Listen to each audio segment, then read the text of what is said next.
year anniversary of the Free Black Parent Teleconference. Y'all better show me some love, because I'm the only psychologist in America who does this for free. Next year, 2024, will be 10 years of the Free Black Parent Teleconference. So y'all better show me some love with an FDMG donation tonight.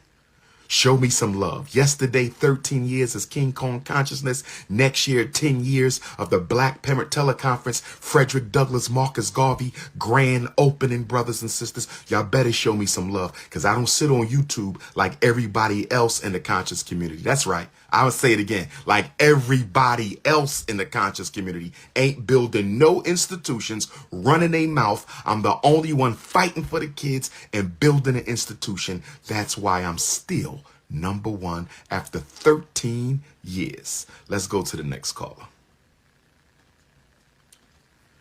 Name and city, name and city.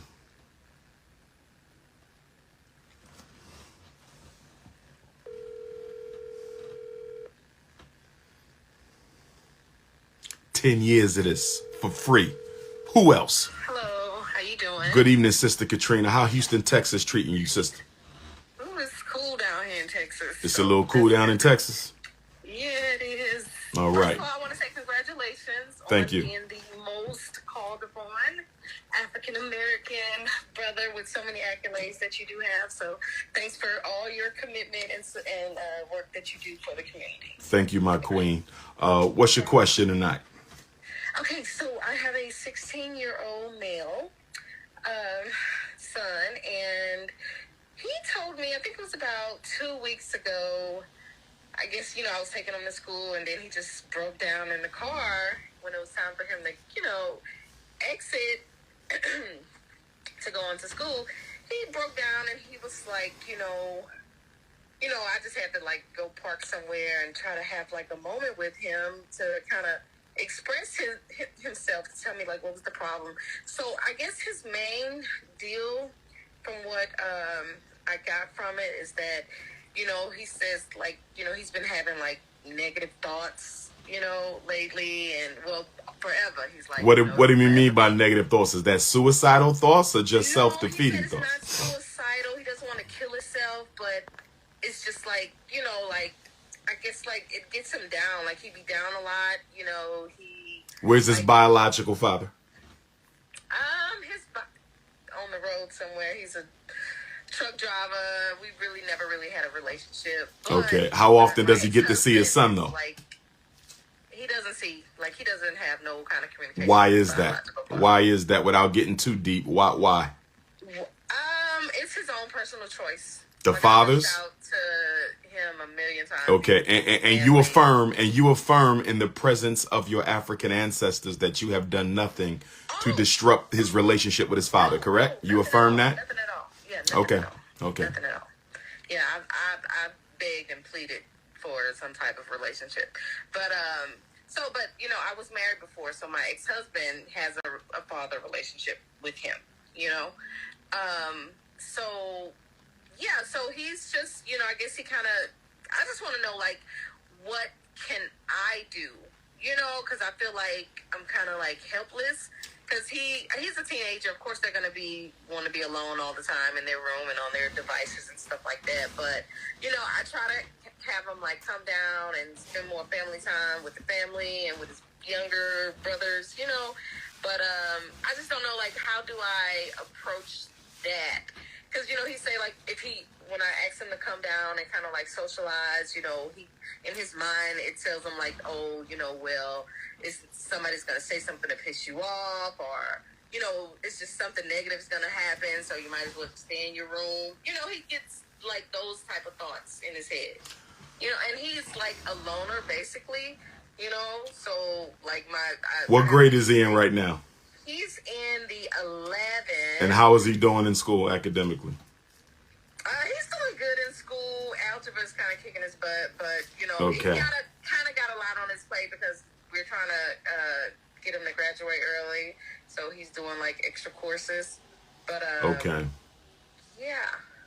Okay. And so, he's first thing you need is some counseling. Very intelligent. First thing you need is some counseling. Counseling? Yeah, you got to get him, some counseling. I recommend you start off with 3 sessions. That could Okay. be a psychologist. That could be a licensed professional counselor. That could be a licensed clinical social worker. All you got to do is Google black therapists in Houston, and they all going to pop up. And then Okay. you want to ask them how many of them got experience with teenage black boys with negativistic thinking, fatherlessness, because you don't want nobody experimenting on your son. You want somebody who's already done this. Houston is a very large city, so you got a lot of black psychologists down there, but you got to get him talking to somebody else so he will say what he feels. Yeah, that makes Because it sense. sounds like he got a lot going on in that little mind. How many children from you biologically at home? So it's 4. So he has 3 other siblings. Okay, and he's 16. What's the ages of the others? Okay, so I have a 10, I have a 8, and I have a 1. Okay. Is he, your 16-year-old, getting enough one-on-one time with you? Okay, I would say no, he's not. Okay, that could be a little piece of it too, because if he ain't got his father, unfortunately, that makes you the only parent he can really look to. So Yeah. you're going to have to start dialing in a little bit more with him. One-on-one, outside the home, without the other siblings. Okay, and you know what? I'm so bad because I told myself this like maybe 6 years ago that I got to do better, and I just have not. But yeah. So He's not into the streets or anything, is he?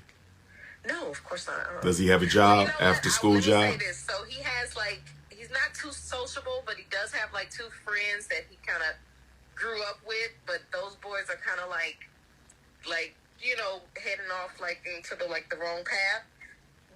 And so I don't know if I should keep him away from those his only friends, But I have like kind of cut it back like on the communication linking up wise, because they're into a lot of like weed, cannabis smoking, and just I don't know, Yeah, you got a right to cut it back, but at the same time, if you're going to cut back on them, you have to expose him to other youth. I would try to get him involved in something extracurricular that he might enjoy: chess, martial arts, robotics, coding. He needs to get involved in something else. If you're going to pull back on that, we got to add on in another area. Add something to it. Okay, that makes sense. That makes a lot of sense.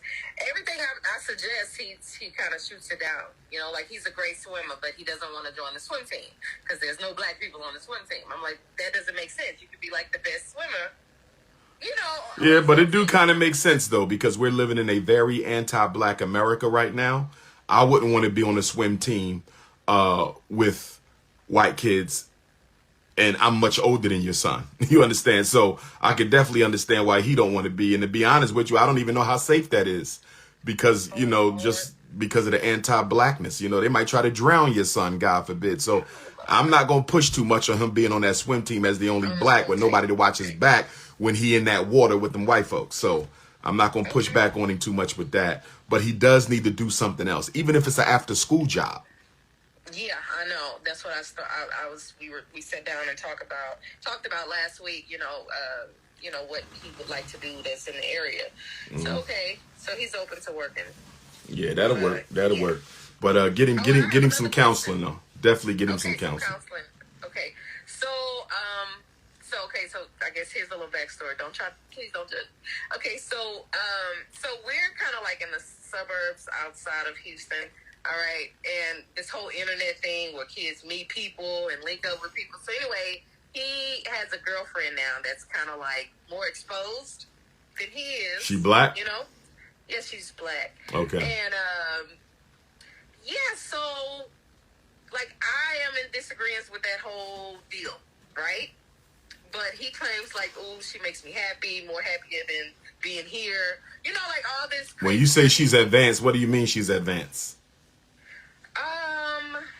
Okay, so she's sexually active, sexually experienced. Well, sexual experience and her wanting him to pay for I want my nails done, I want my hair done, I want this, I want that. So you suspect that she might be gold digging your son?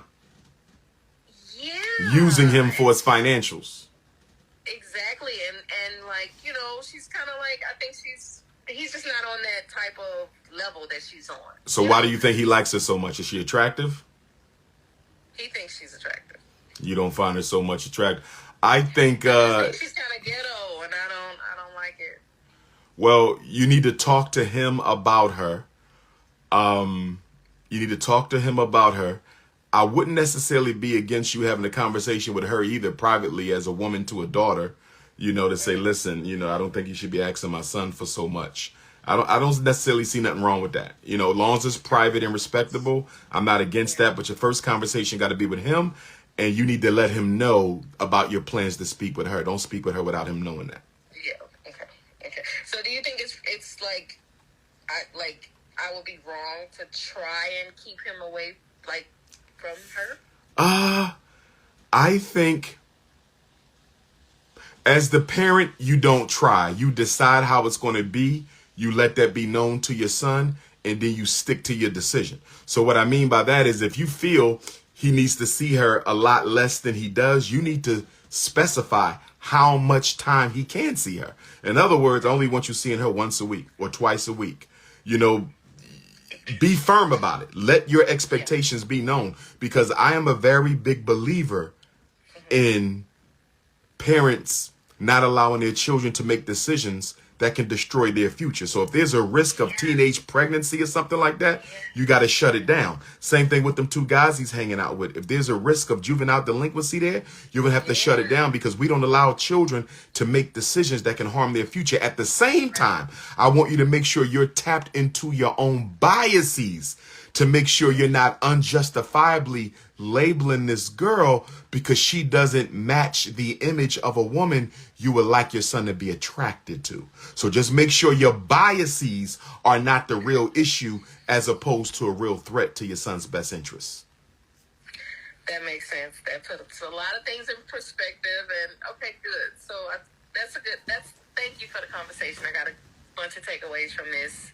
You've been most helpful. Thank you so much. No problem, Queen. And I should be coming back to the Shrine of the Black Madonna in Houston, probably Black History Month. So